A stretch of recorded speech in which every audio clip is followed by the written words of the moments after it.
for sure pasti banget ini adalah mungkin drawing terbesar sepanjang sejarah sepak bola Garuda ya, sepak bola Indonesia. Sebenarnya kalau mau jujur nggak fair. Jadi tuan rumah itu mendapatkan 2 keuntungan. Kalau kita bisa ngamanin 1 poin dan ngelihat lawan Irak itu it could be anyone's game. Jadi chance itu ada sih sebenarnya, walaupun berat.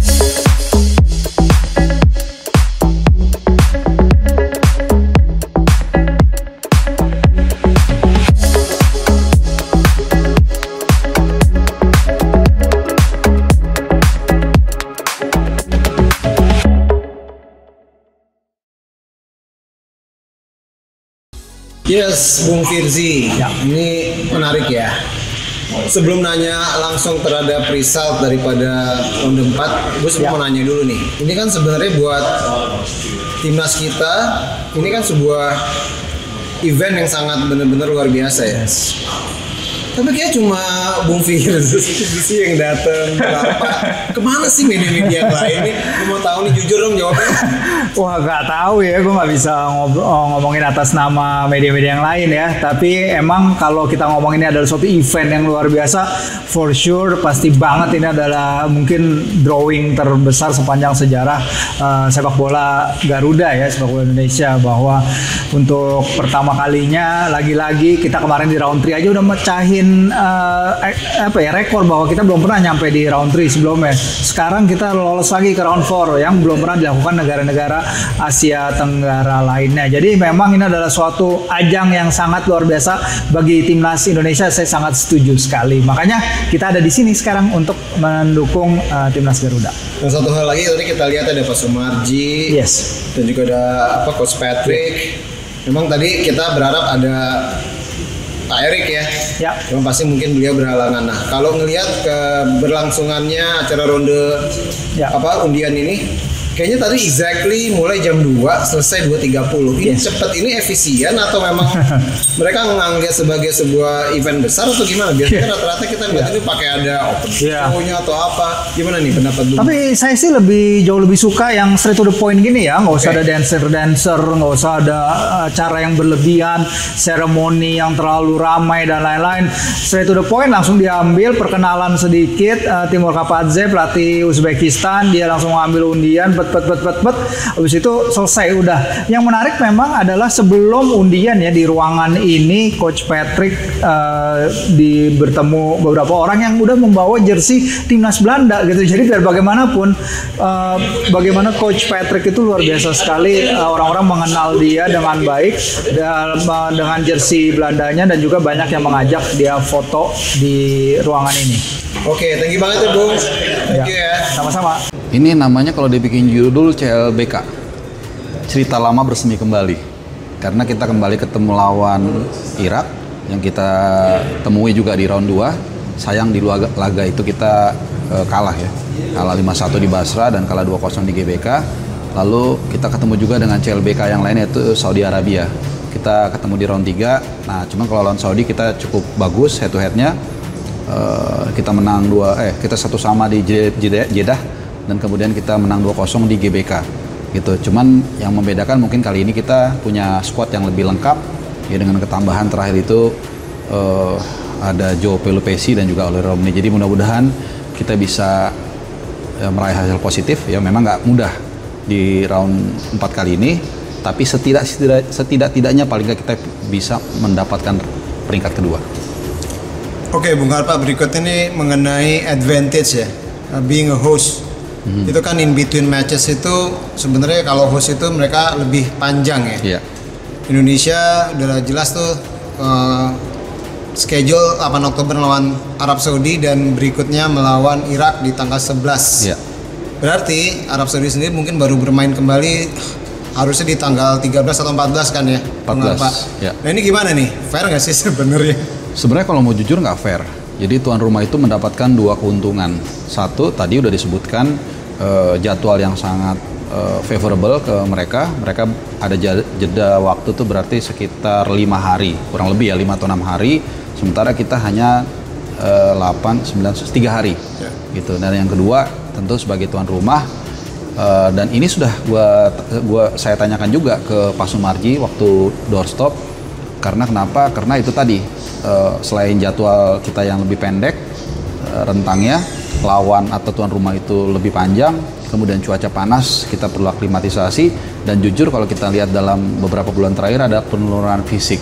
Jadi mungkin ini akan menjadi tantangan yang Pak Sumarji mengatakan akan mencoba mengatasi ini, tapi kita belum tahu seperti apa. Mungkin nanti September saat menghadapi Kuwait dan Lebanon, kita akan lihat improvementnya dari segi stamina seperti apa. Oke, ini last question Bung Harpa. Kita tahu ya kalau penjaga gawang opsinya udah jelas, kita cukup solid. Mungkin kalau ngomong backline, arguably ya, mungkin bisa beda opininya. Kita one of the best kali in term of like opsi yang kita punya. Hadirnya Joe Pelopesi membuat lapangan tengah kita dan juga Richie Kambuaya yang sudah bermain sangat bagus. Nah, tanpa Ole Romani. Ya, ini sudah confirm. Tadi gue nanya ke 3 sumber sekaligus, Pak Sumarji, kemudian salah satu staf dari timnas, kemudian Batam Patrick Kluivert pun mengatakan 99% lah, kasarnya seperti itu. Ole Romani sudah selesai. Nah, menariknya Patrick Kluivert mengatakan we have plan B, dan plan B-nya itu dia nggak mengungkapkan. Gue ada analisa sih, tapi gue kayaknya juga nggak mau ngungkapin. Ya, yang pasti ada antara bermain false nine, mungkin juga menunggu Zijlstra, atau mungkin Jens Raven. Nah, mungkin itu yang jawab adalah kalian semua. Oke, 3 inisial ya. E, JR, B, RS, atau C, AC. I think HP Haris Pardede. Oke, thank you Bung Harpa ya. Mas Doni. Ya. Aduh, Mas gimana nih? Apa tuh? Indonesia satu grup sama Irak sama Arab Saudi, Mas. Itu kayaknya. Mas Doni sini dong, dikit dong, biar bagus aja. Yes. Gimana Mas? By the way kita lagi di ini ya, Asian AFC House. Di belakang tuh ada apa namanya, lapangan olahraganya, lapangan bolanya. Tadi kita habis drawing di dalam kita ya Mas ya. Terus kayak cukup deg-degan. Akhirnya Indonesia satu grup sama Arab sama Irak. Mas gimana Mas, kan banyak yang kayak mikirnya jangan sampai dia ketemu Irak gitu kan. Nah, ini menarik sih ya. Yang jelas sih mungkin kalau kita ada kesempatan lagi, jadi Intan, gue emang bisa hadir di Kuala Lumpur Malaysia di AFC House. Cuman kita lagi berharap sih semoga fanzone full komplit, kita bisa umroh. Aduh, amin. Palingnya itu dulu ya. Kita lupain dulu. Cuman itu ini kita lihat ya sekarang lagi baru diberes-beresin. Jadi maaf ya.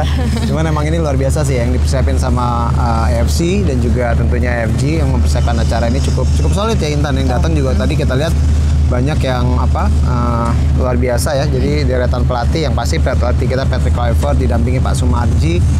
Terus juga kita lihat ada Timur Kapatse, ini juga menarik karena sebenarnya dia sebagai draw assistant, walaupun sebenarnya Timur Kapatse kita tahu adalah pelatih Uzbekistan yang udah memang otomatis udah nge-booking ya tempatnya. Dan tadi juga sebenarnya ada Graham Arnold tapi kita nggak bisa. Mas tadi coach Timur yang doing drawing, yang ngelakuin drawing, yang ngebantu drawing di tadi. Iya, gitu. Dan itu ada beberapa coach lainnya. Tadi kita juga sempat wawancara siapa lagi ya Tan? Datu juga kita wawancarain.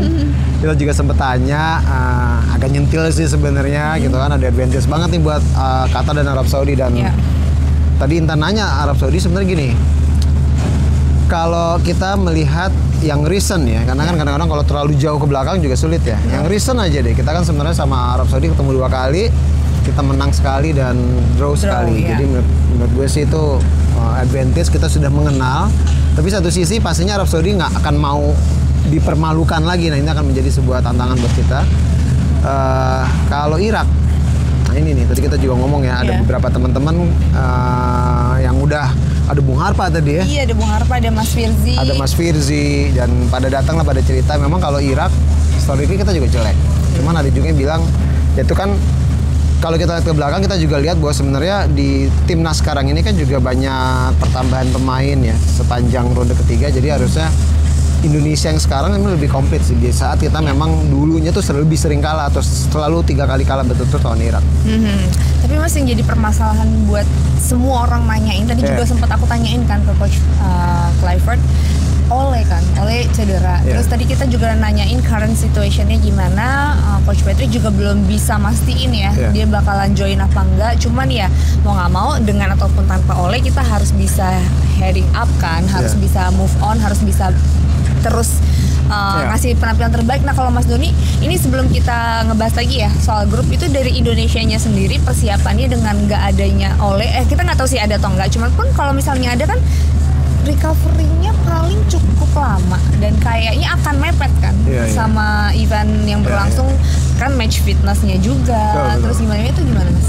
Yang jelas sebelum bola liar menjadi panas gitu ya, lupain dulu aja itu unfortunate, sayang banget Allah harus cedera, jangan ntar disambung-sambungin, maksa sih ada Piala Presiden lah. Nggak sih, maksudnya di luar itu kan. Maksa sih di pertandingan yang nggak terlalu penting, nggak masuk kalender FIFA dan segala macam, lupain dulu itu. Yang jelas paling nggak cederanya itu tetap serius, tapi juga nggak yang perlu terlalu lama. Cuman emang sayangnya impactnya, dia kemungkinan besar kalau dengar statementnya Patrick Kluivert sebenarnya sulit ya untuk bisa ada di Oktober. Tapi ya kan kita selalu tahu bahwa sekarang perkembangan teknologi di kedokteran juga semakin lebih baik. Dan juga tentunya keinginan seorang Ole Romani juga pasti ingin cepat kembali recovery. Kita nggak tahu, tapi anggap aja nggak ada. Nah ini memang menjadi salah satu, kita aja di fanzone sering bahas ya sebenarnya kalau kita tuh kok kayaknya krisis banget di penyerang itu. Tapi ada selinteran, harusnya belum pasti official, tapi paling nggak sudah banyak media mengcover. Pak Erick juga sempat menyatakan Zylstra ya yang akan juga menjadi tambahan baru. Memang secara umur dia masih belum senior, tapi kita kan tahu ya bisa aja Patrick Kluivert memberikan kesempatan. Kedua, walaupun memang sampelnya hanya saat melawan Brunei, masih ada nama Jens Raben. Berikutnya tentunya kalau memang pure strikers memang tetap masih ada lah, masih ada Ramadan, masih ada Poki Caraka, ataupun juga memang mungkin perlu memikirkan tidak perlu memakai tipikal striker yang nomor 9 lah. Jadi lebih somehow tuh mungkin striker bayangan lah ya, atau istilah yang sekarang kan bisa dibilang tanpa striker. Lebih modern lah ya. Ya mudah-mudahan bisa ya. Ya. Itu tergantung balik lagi sih nanti gimana racikannya Coach Patrick dan juga tim kan bakal kayak gimana. Tapi Mas kalau ngelihat change-nya, kalau change udah jelas kita harapan kan pasti besar dong, pinginnya lolos langsung kalau bisa gitu kan. Cuman kalau ngelihat change-nya itu ngelihat ada di pot yang grup yang sekarang itu gimana? Kok ketawa sih? Kok kita jadi agak serius sih? Serius banget kita ya. Gimana Mas gitu? Panas masalahnya. Panas banget. Dan harus pakai jaket kan kita udah ada branding gitu ya. Boleh dong ngeceng dikit ya. Iya, thank you. Uniqlo. Ini aku juga dalamnya Uniqlo loh. Emang ada sih? Ada smiley. Oh ya ini dia ada smiley-nya, lucu banget tau. Nah, kita shout out dulu dong Adi, Ibnu, saya nggak bisa ikut ya. Iya, sayang banget Bang Kak Adi sama Bang Ibnu. Nanti boleh lah ya kita nanti di studio bikin lagi ya. Gimana Mas? Dong. Pasti. Kita sih berharap nanti umroh bareng nih guys. Umroh bareng, doain kita dapat sponsor. Sponsor harus datang, Iya harus dong. Gimana kita selalu ada. Nah ini peluang ya intinya ya. Ya gue bilang sih kita paling nggak schedule-nya, gue belum lihat schedule-nya tuh. Memang salah satu keuntungan November ya? Ini mungkin teman-teman belum tahu ya, keuntungannya tuan rumah itu adalah mereka tuh bertandingnya tuh ada jarak yang cukup lama dari pertandingan pertama dengan pertandingan kedua, kan praktis hanya 2 pertandingan kan. Mereka di awal dan di akhir itu, karena di tengah-tengah itu adalah yang non tuan rumah yang saling berhadapan. Jadi itu jelas suatu advantage gitu ya. Tunggu, kita Saudi itu sama Indonesia duluan apa enggak ya? Game pertama Saudi sama Indonesia ya duluan? Atau Irak dulu kita? Kita belum lihat schedule-nya ya? Belum. Tadi gue nggak datang sih pas nggak masuk. Aku masuk sebenarnya, cuman tadi aku nggak nge-schedule. Coba aku cek ya. Terus. Ya intinya sih sebenarnya kalau kita langsung berlawan dengan Saudi Arabia itu memang menurut gue justru lebih baik ya. Mendingan kita langsung di pertandingan pertama, karena Saudi Arabia pun juga di pertandingan pertama dibanding kita di pertandingan kedua melawan Saudi, karena kita melihat favoritnya tentu Saudi Arabia ya. Kenapa? Karena kan dia tuan rumah dan secara ranking dia pasti lebih udah kesalip lagi jangan main. Enggak, Irak yang nyalipnya kata. Irak 50. Iya. Tertinggi masih tetap Saudi dong. Saudi ya. Gitu kan. Nah, jadi dari sisi situ bertemu dengan Saudi Arabia itu sendiri, paling nggak kita secure misalkan 1 poin, ya jangan sampai kalah. Nah, berharap lawan Irak terlepas. Orang masih bilang gila Irak sekarang jago, lu gila aja Bang jagoin Irak. Ya balik lagi kan Irak yang dulu tuh gitu. Beberapa teman-teman kan bilang nggak gitu juga. Sekarang kan berbeda. Maupun memang kita minus Ole Romani ya. Tapi kalau menurut gua kalau kita bisa ngamanin 1 poin dan ngelihat lawan Irak itu it could be anyone's game. Jadi chance itu ada sih sebenarnya, walaupun berat. Kalau ngelihat jumlah ini cuma tinggal 2 lagi loh gitu ya. Cuman gimana lagi. Ya 2 pertandingan lagi kayak ya tapi almost is never enough, right? Kan jadi kayak jangan sampai kita udah tinggal 2 pertandingan lagi terus ya maksudnya terbuka lah. Jadi sebenarnya masih change untuk semua tim kan, Indonesia termasuk salah satunya gitu. Tapi Mas Doni kalau masalah Mas Doni yang paling concern banget lihat Indonesia ke round 4 ini gitu, apa sih gimana gitu maksudnya untuk ngadepin tim-tim ini, karena kan sebenarnya kalau kekuatan lebih berat nggak sih daripada round sebelumnya atau gimana? Tradisional ini justru lebih berat sih sebenarnya. Lebih berat kan? Ketemunya Arab Saudi yang kita tahu udah paling sering gitu kan. Kedua adalah Irak. Irak sendiri juga bukan tim yang bisa dianggap remeh. Mereka emang baru sekali sih sebenarnya kan ke Piala Dunia, tapi gue udah ngikutin Irak tuh udah lama sih Tan. Jadi termasuk menurut gue tuh salah satu negara Asia yang lagi bangkit sih Irak ya. Karena kan kita tahu sebenarnya orang taunya Iran bukan Irak, tapi historically dia sekarang udah mulai ngebangun timnya dengan baik. Apalagi Graham Arnold. Iya. Males gak sih? Itu dia. Dan keselnya tadi kita mau wawancara, dia udah pulang lagi. Gak mau ya tadi wawancara.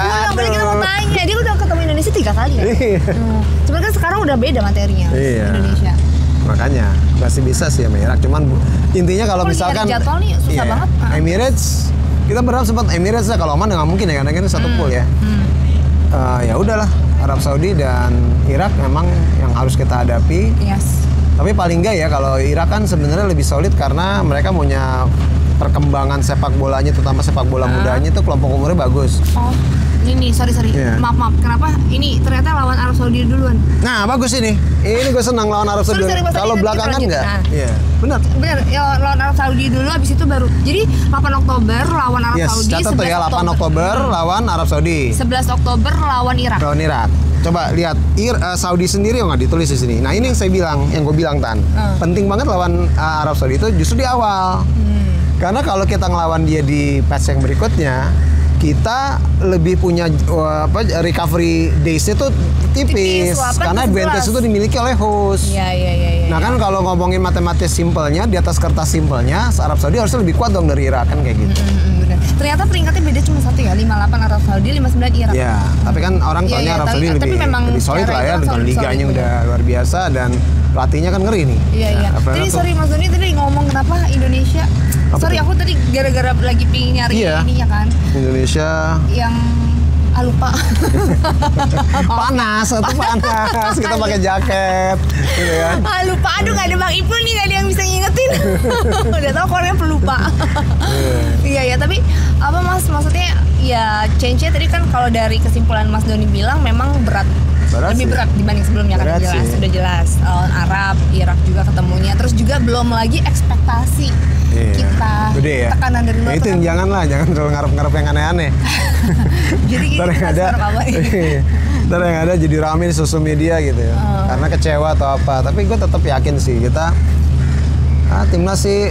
Emang gue sempat berpikir sih Tan, Qatar sama Oman mungkin paling lemah, atau Qatar sama Emirat Arab mungkin lebih kelihatannya gimana ya. Kalau Oman kita nggak bisa bertanding lah.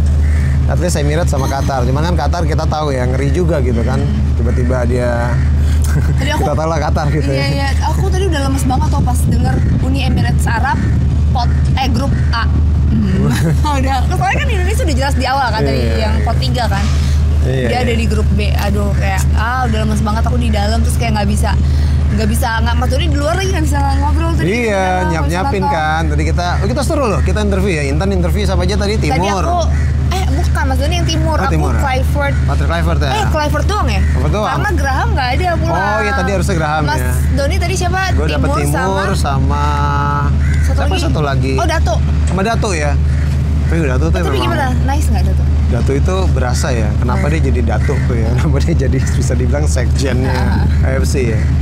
Kelihatan sih itu ya mau gue mau tanya lebih tajam itu kayak takut dulu. Iya asli. Kayaknya lu mau nanya apa lu mau nuduh bahwa kita milih Qatar atau Arab Saudi gitu ya. Auranya deh kayak gitu kan. Auranya udah yang kayak gitu kan. Terus kayak aku tadi pas lagi Dato datang terus Mas Doni aja Mas Doni. Karena nanya gue kan lu lihat kan list pertanyaan gue kan, gue bilang ini kan sebenarnya ngasih keuntungan dong gitu segala macam. Iya. Gue udah ngeri aja tuh. Tapi kalau Clifford nice ya, nice banget ya. Nice dia banget. Lagi main Intan. I see everywhere. Oke, tadi kita dan kalau Patrick lo aja ya. Gitu. Iya. Aduh. Nanti kita juga liatin sih ya potongan-potongan videonya. Video tadi aku juga iya tapi aku tadi landscape lagi, potret lagi. Apa-apa. Nanti supaya teman-teman fanzone juga bisa ngelihat apa full ya gitu. Oke deh. Tapi bener loh ya, what an experience ya. Jadi biasanya kan kalau kita jalan-jalan gini langsung ada timnas bertanding. Tapi ini pertama kalinya aku juga first time. kita hanya nonton ronde undian gitu ya. Dan ternyata feelingnya beda dan seru gitu ya. Tadi kita lihat begitu pas kedatangan tuh VIP lah ya. Iya. Dari AFC, bahkan dari rights holder pada datang. Terus kayak proud banget tau gak sih? Aku proud banget tau guys. Gara-gara kayak aku satu ruangan, nggak satu meja sih, bersandingan meja lah sama yang mau Piala Dunia guys. Ini ada Patrick Kluivert tadi, itu juga tadi banyak ya. Ada beberapa yang dari negara-negara lainnya tadi, ada pelatih, ada manajernya juga, terus ada ya stakeholder mereka lah ya ada di sana gitu ya. Tapi Mas Doni, kalau misalnya apa ya, kalau berandai-andai nih, maksudnya change yang paling gede buat Indonesia, yang paling realistis ya Ronde 5 ya. Ronde 5. Kalau direct mungkin nggak sih? Nih ya, kalau mungkin masih ada pasti ya. Kan di sebelah sana tuh ada Qatar, ada Emirates, ada Oman. Oh ya, tadi gimana sih cara ketemunya? Kok aku lupa ya? Tadi aku videoin sih sebenarnya. Ya terus. Iya pokoknya ada Qatar, ada Emirates, sama ada Oman. Sebelah sini Arab Saudi, Indonesia, dan juga Irak. Realistically dan harapan gitu ya, kita bisa lah paling nggak nomor 2. Jangan ngarep dulu guys gitu ya, terkecewa. Anggap aja kita bisa ngamenin poin kedua, peringkat kedua. Sebelah sana gue bilang kayaknya Qatar udah susah deh, pasti juara grup. Nah, Qatar pasti juara grup. Oh iya ya, karena Oman sama satu lagi Uni Emirat Arab ya. Tapi Emirat itu bukan kekuatan yang bisa dianggap remeh, karena sebenarnya dia kalau ngomongin di Liga Champions Asia, dia kan juga salah satu klub yang lumayan luar biasa hebat ya, dan dia juga banyak memakai pemain naturalisasi yang pernah kita bahas di podcast kita ya. Jadi mereka banyak yang tuh merekrut pemain-pemain dari Brazil, dari negara-negara Amerika Selatan, Latin ke Emirates dari usia dini, dari umur 17. Jadi mereka otomatis setelah 5 tahun yang aku bilang sempat ingat kan ya, 5 year residency. Jadi banyak sekarang mereka udah menjadi eligible tuh pemain buat Emirates Arab. Nah, hal-hal ini yang menurut gue mungkin banget ya jadi peringkat kedua nih. Dan kalau itu terjadi berarti kita diadu tuh ketemunya Emirates. Ketemunya aku ingat ya. Jadi tadi benar. Jadi sebelum, nah ini catatan ya. Jadi kalau ronde keempat juara grup otomatis maju. Peringkat kedua ingat ya, nggak otomatis ronde 5 enggak, tapi runner up sama runner up ketemu dulu. Yang menang barulah ke ronde 5. Jadi belum tentu kalau juara grup, alhamdulillah. Kalau nggak juara grup, runner up kita harus bisa ngalahin runner up di grup yang lain. Berarti sebelum ke round 5 juga ada fight dulu. Playoff lagi untuk runner up. Oke, aku baru ingat tadi tadi ada playoff gitu. Nah kalau sama Emirates, gue masih yakin sih. Iya. Cuman tadi Mas Doni kan juga udah bilang ya tadi kekuatan dari grup sebelah ya emang Qatar ya, kemungkinan yang paling kuat. Tapi ini tuan rumah sih, kalau nggak tuan rumah juga aku belain sih Tar. Oh gitu. Ini berarti Arab dong. Arab dong ini. Kita Arab ya. Tapi Arab masih nggak boleh nuduh ya. Fanzone nggak boleh nuduh, ntar Fanzone ditegur. Kalau Qatar gitu deh, pokoknya ada yang di ini. Iya enggak, soalnya gini loh, kalau misalnya tuan rumah itu kan keuntungannya dia udah hafal banget sama apa ya, kayak zonanya dia lah, udah lebih enak. Terus udah gitu dukungannya juga sama, pasti lebih oke gitu. Kalau namanya tuan rumah selalu pasti akan ada hal yang diuntungkan lah. Pastilah, pasti. Tapi yang gue bilang yang paling penting diuntungkan itu bukan hanya tuan rumah bermain di kandang mereka sendiri, mereka tahu lapangannya, penonton mereka pasti lebih banyak. Jeda ya? Masalah jeda gitu, recovery days-nya lebih lama. Indonesia tuh 8 ke 11. Langsung ke 11, 3 hari ya. Emang itu normal, tapi kalau dia paling nggak dia 5 hari. Iya. Itu kan pastinya buat tuan rumah ini, baik Arab Saudi atau Qatar, mereka punya waktu dong untuk recovery, atau mereka mempersiapkan satu strategi taktik khusus. Itu, jadi ke advantage of being the host, itulah kan. Oke, tapi Mas, satu nih, apa namanya, aku kayak penasaran, Kluivert ini kan di GBK kan udah tau lah ya track recordnya, tapi ini kan harus main lagi di tempat lain di Arab Saudi ya. Jadi kalau Mas Doni gimana ngelihatnya? Karena beberapa kali Coach Patrick ini kan memang kebetulan memang kalah ya di laga away-nya gitu. Ya ini nggak bisa jadi cocok logi juga sih, enggak. Kita Bismillah mudah-mudahan menang. Cuma maksudnya gimana nih ngelihatnya pas Indonesia, ya pokoknya perbandingannya pas main di GBK, pas main di luar gimana? Jadi ini keren sih Tan, ini kan pertanyaan Intan ke dia tadi ya. Oh iya lagi, ini pertanyaan aku ke Jadi kasarnya gini, Patrick. Dipuji dulu Patricknya, terus gitu dibanting ke bawah gitu. Jadi Ketawa dia tadi ya.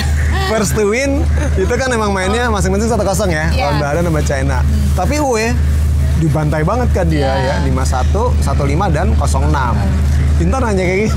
Tapi baik banget, kok cuma sim doang ya tahu lah. Intan udah nih, cuman emang responnya ternyata oke ya. Baik, bagus. Nah kalau jawab itu ya mau nggak mau, paling nggak dia udah dapat 2 game samples bahwa away is not as easy as playing at home dibantu di GBK, mengingatkan dia lagi betapa penting itu dukungan supporter.